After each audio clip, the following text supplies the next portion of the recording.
You got questions, I got answers. Q&A, yeah. What's your problem? How do I solve it? Don't know, but I'll try. Yeah.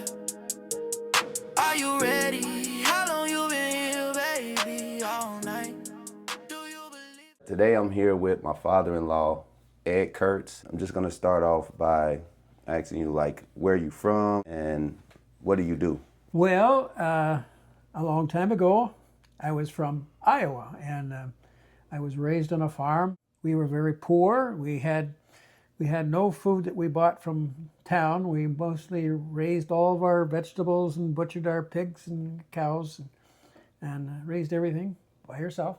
It was a good learning lesson because you learn to depend on yourself and hard work. There wasn't any TV when I was young, probably until I was 13. We didn't have indoor bathrooms. You learn to value, treasure everything. And that kind of followed me through to now, because now I'm retired and I can be comfortable in my retirement, but still don't want to go overboard.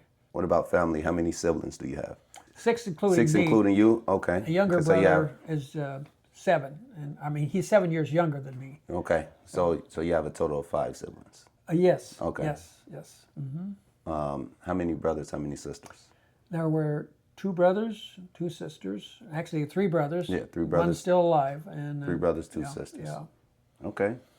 Yeah. And what year did you come to Rochester? 1975. I was in high school in Iowa until I was 19, turned 19, and then I went to college for 1 year at a place called Iowa Wesleyan College, the oldest college west of the Mississippi. Mm-hmm.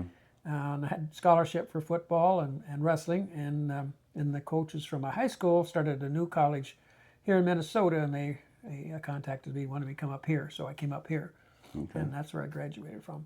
Okay. And what did you retire from? There's an old saying, if you like what you do, you don't work a day in your life. And Right. that was me for just about 40 years.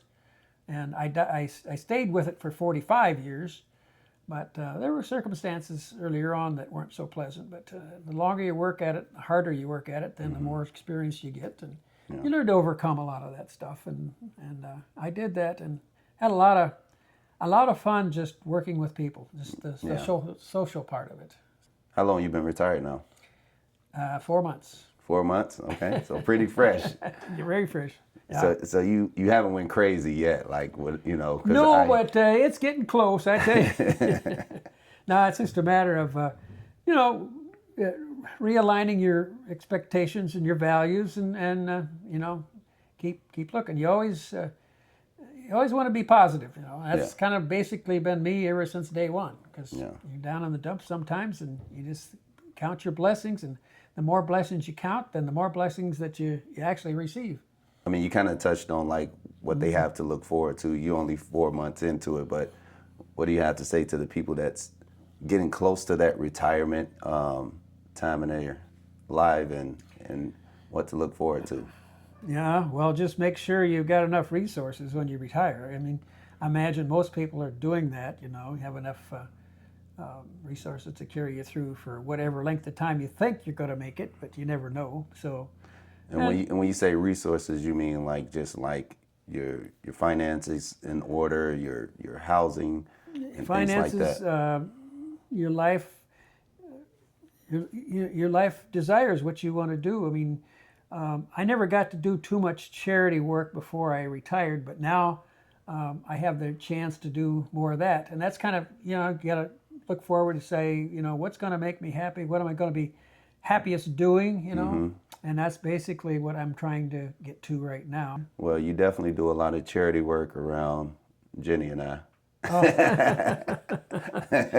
Yeah, well, we will get into that. we appreciate all the help and everything that you do for us and the family. That's basically family. I mean, to me, family is always. We had a big family in Iowa, and then basically I've lost most all my siblings. My younger brother is still down there, but family was always my priority in life, and I've gone through some really, really tough situations, but family was always on my mind, and basically I've been blessed. Yeah. I've got a very nice family, every one of them. So God's good. So Amen to that.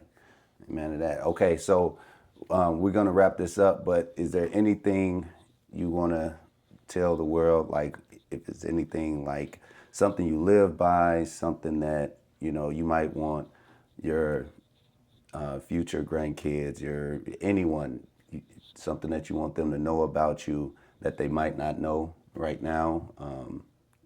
You want to share that?